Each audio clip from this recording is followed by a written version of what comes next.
Well, good morning, Larry and Tim Abramowski joining you live at Wedel's Nursery, Florist, and Garden Center for this morning's edition of Over the Garden Fence, of course, located at the corner of Millam and 12th Street. Joining us, of course, is Andy Wedel. Good morning, Andy. Good morning, Tim. And we have a special guest with us this morning. We sure do. We sure do. We'd like to thank everybody for coming. And then our special guest, P. Ellen Smith from HGTV. It's a thrill to be here. Yeah, thank you. Warm welcome here in Kalamazoo. You bet. Despite the cold winter. You bet. Warm hearts. That's right. Warm hearts, warm inside, everybody. So you bet. And you see that rain got a lot of the snow out of here last night. So much rather have rain than the snow coming. So hey, I'm all about that, brother. Yeah, that's right. Well, we always start off the morning edition of Over the Garden Fence with some timely tips. So how about we dig right into that? You bet. You bet. And we'll cut it short a little bit today so we can have a chance, everybody, to talk to Alan. And some of your questions are very pertinent for the week, too. So thank you again for all coming, and Alan, for you coming. Oh, it's a thrill to be here. Just making sure that everybody knows, Tim, this morning, that the calls, can we get them from the audience? Well, we will be taking the questions here from the audience live, so we are unable to get to your calls phone call-wise, so just hang on to those until next week. And, of course, we encourage folks to come on down to Wedel's. Yep. And then next week we'd be back in the studio. So with winter kind of moving a little slow, the rain last night was actually a very encouraging welcome. The snow pile started disappearing, like I said just a second ago. And when the snow starts leaving, what starts getting revealed? Lawns that have been decimated. Really, the lawn hasn't seen the light of day in 4 months, has it? It's like been buried underneath. And when the snow starts disappearing, you start seeing snow mold, moles, shrews, vole damage, all kinds of things and all the things that were left over that you forgot to pick up out in the yard too. I finally found the shovel the other night. Oh, there it went. But snow mold looks like white cotton, and it's mixed into the top layer of the lawn. I'll suggest raking that out and fluffing that up, throwing it away. It'll actually dissipate, but if you move it around and leave it on the lawn, you're just leaving it there.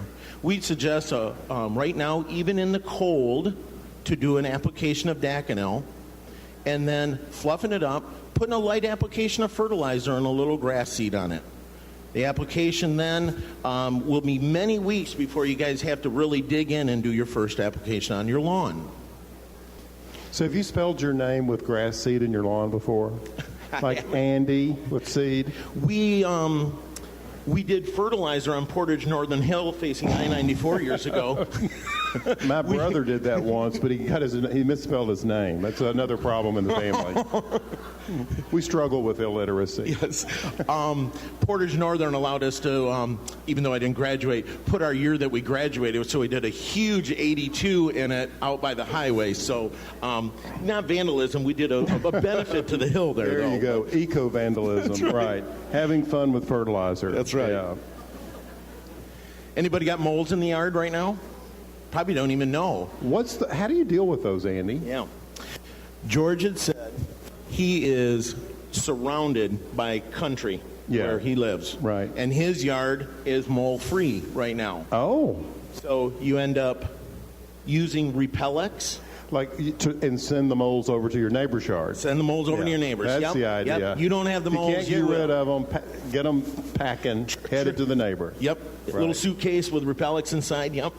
But the mold damage will start and continue here for the next couple months. And if you don't do something soon, I have the star molds. We had a very good session this week learning about moles, believe it or not. Yeah, I'm sure. Were there any are there mole cookbooks for preparing moles? Maybe that would scare them and they'd leave if they knew they were suddenly could be part of an entree. On Shrek they cook moles, but I'm not on Man versus Wild. I'll So. think about that. I don't know. There might be something there. right. The way we deal with deer at the farm is that we post venison recipes around. And that got their attention. Yeah. So they tell all their friends. It spreads like cheap red wine on a white Do not suit. go to the Smith's house. Yeah, right? that's right. Yeah. Well, we'll try that. Mole recipes. Let's look for that. It's a new trend. Well, you said parsnips last night, so a little parsnip mole combination maybe. So if you guys want to keep your moles for your recipes, but most people don't, go ahead and try to use Repellex. You can apply it now. Go ahead and put it down with a drop spreader, and if you can't get a spreader through the yard, just go ahead and apply it in the areas. You can make a barrier that they don't like to cross, and all you're trying to do is prevent that mole from getting in the yard and doing the winter damage. Now, I don't know whether this works or not, but this is an old wives' tale. But I have heard that if you have a cat and you have a litter box, if you will dispose of that litter box at key places where the moles have been digging, they recognize that that's a predator, and then they go over to the neighbor's yard. Yep.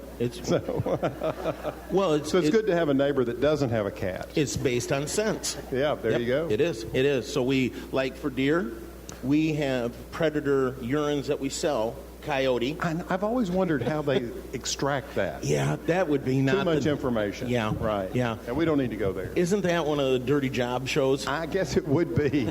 I would rank it right up there at the top. Yeah. So, what is your occupation, sir? Right. Yes. How would you describe that? Yeah. Extractor. I just don't want to go into details. That's right. Let's leave it at that. So, predator urines do work. Our farm, we got tired of our arborvitaes where we grow getting just ruined. And some of those predator urines work fairly good. The coyote, the deer do notice that and do scamper away from that area when you lose all other opportunities. Just go right to their base instincts. Yeah. Yeah, fear.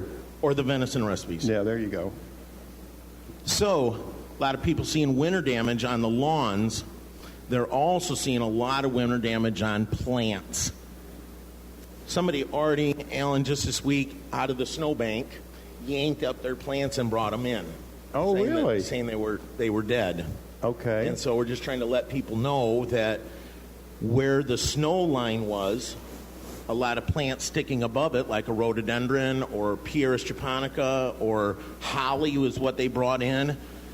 What she brought in was totally alive. And fine. It was just packed in snow. It was brown. Uh-huh. So the top underneath had kept alive in the snowbank. True. And the top portion had burned.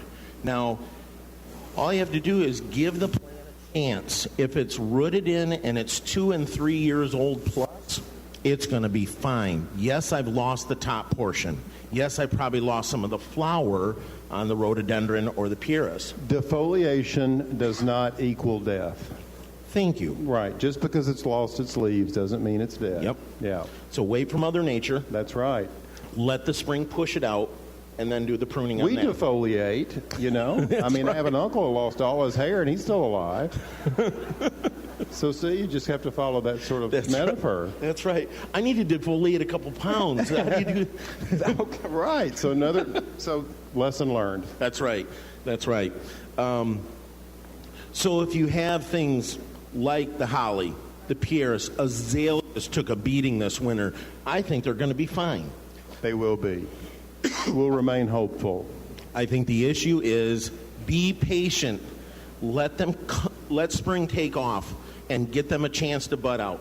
Once they start budding, yes, you've probably lost 10, 15, maybe 30% of the plant, but wait till end of April, middle of May, and then go ahead and prune them off. You know, and I think sometimes people get very eager with pruning, and pruning actually makes people very anxious, which I've found. It's, you know, they have pruning anxieties. And so what I ask them to do is to follow the 3 Ds. You want to remove anything that's damaged, dead, or diseased. Oh. But not get too carried away in the beginning. Like you said, let's be patient. Let's just watch, see what comes up. Yes, sir. And then I scratch the bark, and I start moving down the plant. I start at the tip, and if it's brown, that's where I might cut. But I go all the way down until I find green wood, and that's where I'll make my cut. at a slight angle with a nice, sharp pair of secateurs. I just hate to see shrubs that have been cut with a dull object. Yeah. How would you like to be cut with a dull object? It's like a bad haircut. I know, it's bad. It's bad. I mean, think like the plant. Pruning, you can always do more. You can always cut more. A lot of times after you've cut the branch and you go, oh my gosh. Have you ever tried to put it back? You can't. It just doesn't work. I've tried. Like, we cut a lady's shrubs down once. She was not happy. I was running around trying to figure out how to super glue it back. Didn't work. Well, maybe have somebody else with you. Like on a large tree, if you're doing a large pruning, you do the pruning, you stand back. That way you see, I can always take off more, I always say on that pruning. I like the stand back job. Yeah. Go. Point. This one, no, not this one. No, that one, this one. Reach higher, that one. So you're kind of a pruning driver, a backseat pruner? I'm a backseat pruner. Yeah, that's right. So, pruning tips, the 3Ds, that's pretty good. Yeah, thank you. It's my job. Well, so with the pruning, you'll see a lot of disease, you'll see a lot of browning, and you will see some dead. Once we see that, but I bet on Pieris japonica or Japanese Andromeda, you guys will see 7 weeks before I bet that bud's out. Easy. It'll be the third week, second week in May before it really starts pushing out growth. So at that point, that's when I would do some of that deadwood removal. Yeah. You know, you folks up here love roses, and I just want to point out something about rose rosette because it's really hot, a big topic. A lot of people are concerned about it. We had some experts come to the farm, and we had a workshop recently, and I learned something about rose rosette, which I thought was very good because we're all organic, so I'm always looking for ways to care for the garden in an organic and responsible way. And what's interesting about rose rosette is it's actually a virus that is spread by a mite. And this is the time of year to really take action. If you've seen rose rosette in your garden, you know what it looks like because it's this weird kind of thing you might have seen on like Star Trek. You know, your plant gets these multiple little stems of bright red leaves and stems that come out. They're all contorted and twisted. It's really sort of ugly and bizarre and frightening, and you want to run from it. Older knockouts get that. The older knockout roses, sometimes they mound at the top. Not just knockouts, other roses. It's not exclusive to knockouts. Yeah. We just have a lot of knockouts that are planted, so therefore it's more prevalent. Yes, sir. But what they've discovered is the mite that carries this virus actually during the winter harbors itself in the upper limbs of the plant, okay? So if you will be a very serious pruner and get in there early, like now, like as soon as this is over, like as soon as this radio show's over, and you come and you listen to my talk, you go out there and you start pruning them. What you want to do is you want to cut that plant in half, okay? Just cut it off and get rid of all of that topical growth. Get rid of it, bag it up, and get it in the dump. Or if you can burn it, burn it. But don't compost it. Get rid of it. Get it off your place. And you're gonna move a lot of the chances of getting rose rosette out that way. Then spray with a dormant oil because you want to suffocate. That's the beauty of a dormant oil. You're actually suffocating the pupa, the eggs, even the insect that might be there with the dormant oil, and spray all around the base of the plant. And that's what's recommended here because it's really more about a preventative. And then if you'll do some sort of insecticidal soap or something like that, once they begin to leaf out and stay on that, keeping that mite at bay that's carrying that because it'll spread. It'll go from one, and that's how it spreads. The mite moves from one plant to the next. It begins to suck the phytoplasm out of the plant. It infects it, and it has it, and then they move on to the next one. Ugly. And dormant oil is what is in our notes. You guys are going to be needing to do probably in the next 2 or 3 weeks. So it's an easy solution, but it's just timely, and now's the time to do it. Yeah. Tim, you want to take a break soon? That we can. How about we do that right now? We'll head back to the studio for WKZO, and we'll be right back with more of Over the Garden Fence on 590 WKZO. Virtually worldwide. One of my favorites. My great friend Nancy Lancaster used to say it reminded her of the smell of wet dogs, the smell of boxwood. They do. But, when you have these sorts of things happen, boxwoods are very elegant and expensive. And the idea, I think, here would be not to get in too big of a rush and maybe pull this one back up. I'm not surprised about the yellow leaves on the inside. This happens. We had the very same thing happen at our farm with some big bucks of sempervirens. The ice came down on them and split them out, so we tied them up with some jute. One of the things that we add to our boxwood fertilization, we use an organic fertilizer. We do not mulch boxwood, and we take a little Epsom salts and put around the base of boxwood because that really can help green up the leaves. It's the manganese that really gives that deep, rich green color. So, I think you've done the right thing by pruning them down to a third. That's very good, and because they can get out of hand. But I wouldn't get in too big of a hurry with it. Yeah. Maybe tied up, you said jute, or we have like stretch tie, or we even have Velcro stretch tie that you could use. Bring it up and then reevaluate at the end of the month. I know you were talking about it's 2 on one side and 1 on the other side, and so maybe offsetting that with some other perennials, or we sell boxwood in 3 or 4 different sizes. You could buy another really big one, but like Alan said, maybe wait. Well, a lovely way to plant boxwood, and we see this in Virginia and places. I was just in Charleston, and before that in Williamsburg. You see these clouds of boxwoods, and so where, it's suddenly one of them's misshapen. So you just add 2 or 3 around the base of a big one, and then you begin to get these lovely clouds of boxwood, which is another way to maybe think about it rather than having a single specimen. Thank you, ma'am. Do we have another question in the audience somebody'd like to ask? Go ahead, Rose. Jim? My question is somewhat related. We have a couple Globe Arborvitae. They're nice round plants. Unfortunately, this winter, they were in the path of where the snow blower dumped all the snow. Now, as the snow is melting, what's emerging is really ugly. Is there, the branches are bent. Any hope for these?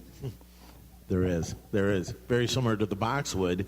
I might, on evergreens or boxwood itself, arborvitae itself, I might wait on pruning guys a little bit. We're going to still get some cold. It's like getting a haircut and going straight outside. Brr.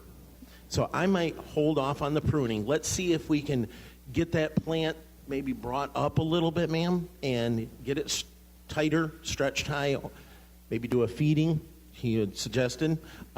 We sell the Espoma products, which are organic. You can do that holly tone, which is very good for evergreens or broadleaf evergreens. Either one could be done. On the cedar itself, unlike boxwood, maybe that's something you have to evaluate, and maybe that one needs to come out. There is a dead zone with pruning. So if you get down to a point in an evergreen where you have trimmed everything off and left very little foliage, it's very hard for that plant to come back. That's a very good point to make, and I think a lot of people don't understand this. When Andy's talking about evergreens, he's not necessarily talking about broadleaf evergreens. We're talking about coniferous evergreens. And if you cut too far back to the wood, it will not come back with green foliage. So you want to be careful about where you cut. Hollies, for instance, we can stump a holly back and it will flush green growth. You can cut right back to the trunk. And this is the great thing about yew. You can do this as well with yew. You can cut it back and it will come back. I always heard that the difference between a good haircut and a bad haircut is about 6 weeks. And so, you want to be careful with these, spruces, the arborvitaes, chamaecyparis, these types of things. You don't want to get too carried away. Be judicious in your pruning and just be patient and see what leafs out. We'll be hopeful that it'll leaf out. That snowblower rips a lot of that foliage right off the middle of the plant. I drive by a neighbor's that the blue spruce, all his foliage is out in the snowbank. That you can just tell right where that snowblower went by every week because it was crispy and crunchy in the freezing cold and blew right off. Well, that's probably where that pruning's going to need to be. So next year you'll just have to stand out there when the snowblower comes by and just wave them down and say, "Stay away." Alan, I think we had a question over here. Yeah.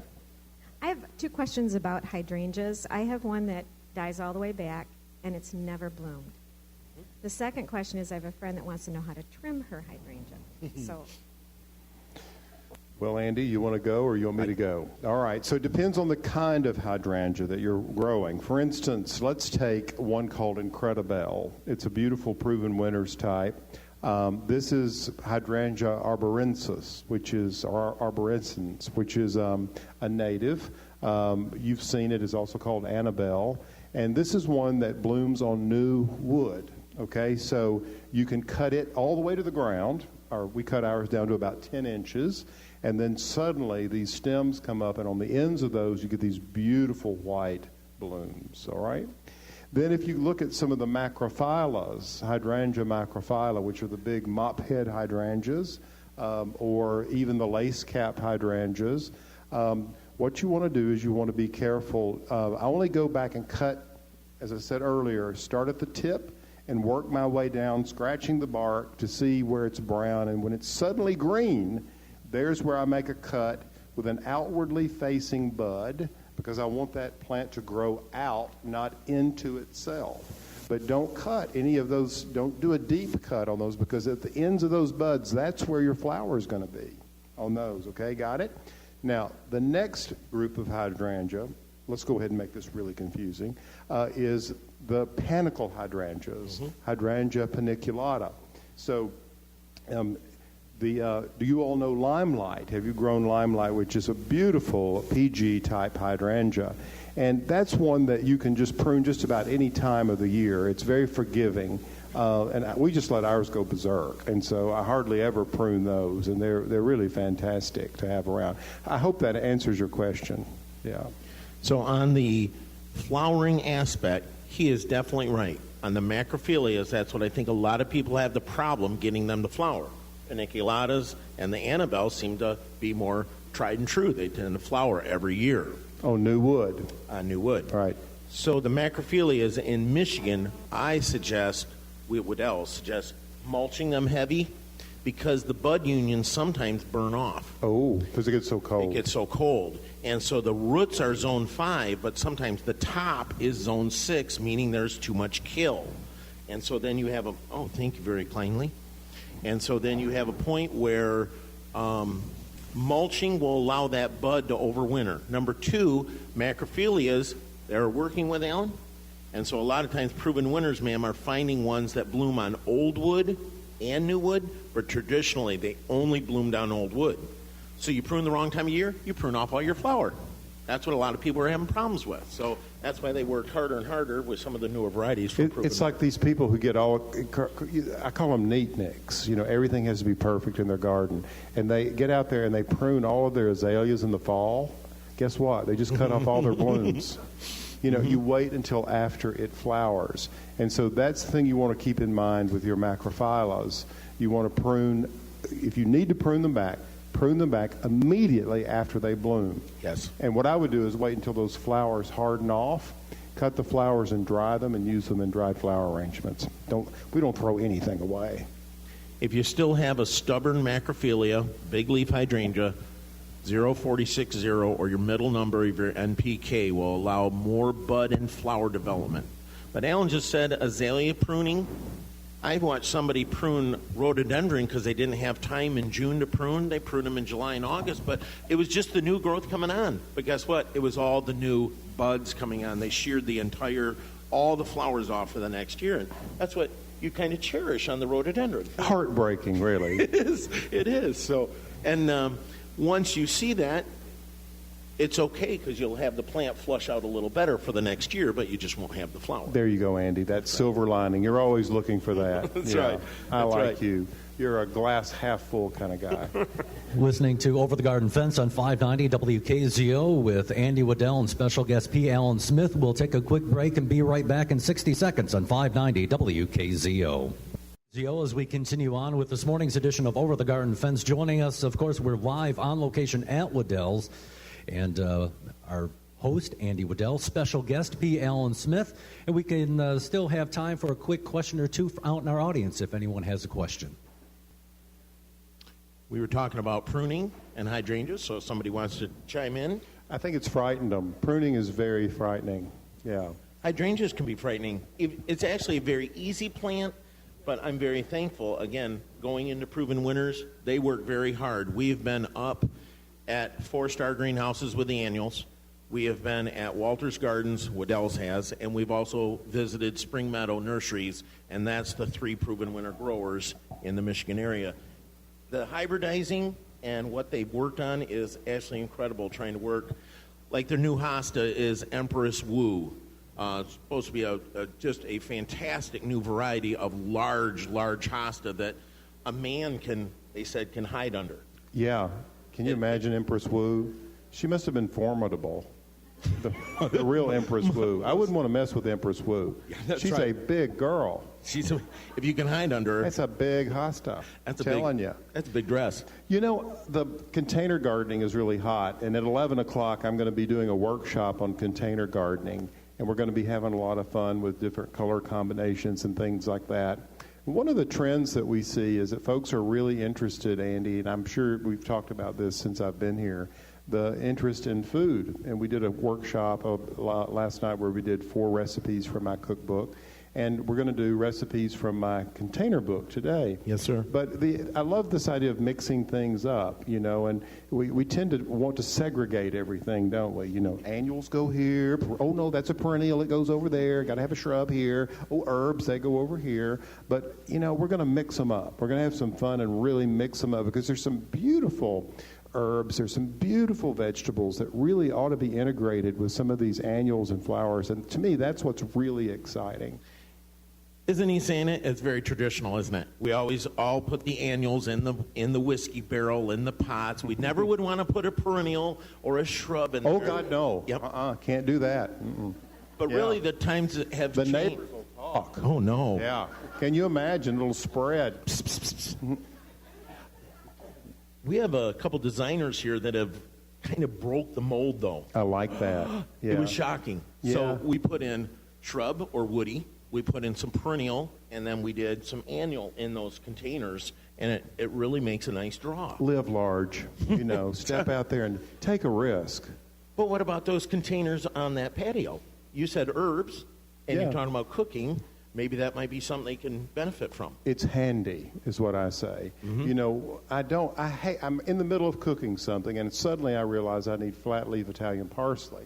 Well, you know, I don't want to walk 3 blocks to my vegetable garden and cut some flat leaf Italian parsley. Me neither. I want to step back on the terrace and clip a few bits there or some chives, whatever, and finish up what I'm cooking and go back to entertaining and talking to my friends. Mm-hmm. So I think this idea of having some really sexy herb gardens mixed in with some flowers and so forth on the patio makes a lot of sense. Now, do you see container being somewhat mobility at the same time, more ease to get to that area up on a patio? Well, sure. Or as you get of age, it's easier to harvest? Yeah, you know, I mean, there are a lot of advantages to container gardening. I mean, most of them are pretty obvious. But to me, aesthetically, what we have today is really a wide range of containers. And what I love to do, in my first book, Garden Home, we really talk about 12 principles of design. And it's this idea of blurring the lines between inside and out. And I really love to think about the inside of my home and then what am I looking out at? You know, what am I seeing through that plate glass window when I'm looking out onto that patio or terrace? Yes, sir. And carrying that color theme from inside to out is really an exciting thing to do and to think about. And so often I think when we come to a garden center, you know, I've already felt it coming into Wedel's. As I said last night, you know, I feel like I've been raised as a child with only 8 crayons, a box of 8 crayons, and I come here and suddenly I'm a child given 64 crayons. You got 64 you crayons. know, all these colors to work with. And I think that the thing that I tend to do is I come in a garden center and I go wacko, and I start snatching and grabbing everything, and I get it home and I plant it, and 3 weeks later, I go, what in the heck have I done? You know, it looks like a botanical zoo. And so today we're going to really talk more about, you know, thinking about color themes. What would drive a color theme? Why would you have a color theme? And talk about some of these harmonic combinations that can really make your garden sing. I agree. And that's why we've talked about that mobility, the container, the herb, the annual, Right. the woody, and the perennial all Right. in one. And I think I see the queue probably wrapping it up Yep, here. it's time to wrap things up this morning. Thank you very much, Andy, for inviting us out here. P. Allen Smith, thank you Thank you, very Tim. much for Yes. being here. Yes, it's a great Awesome. pleasure. Thank you, Alan, for entertaining us today. Oh, it's been great fun. You Yeah. all are fantastic, and I hope you'll all come visit us at the farm. Many people have asked about tours of the farm. You can go to my website, pallensmith.com. This has been Over the Garden Fence with your host, Andy Wedel. Over the Garden Fence brought to you each Saturday by Wedel's Nursery, Florist, and Garden Center at the corner of Millam and 12th Street. Join us again next Saturday morning after the 9 o'clock news for Over the Garden Fence. Coming up next, your financial planner with Ron Weiser on 590 WKZO.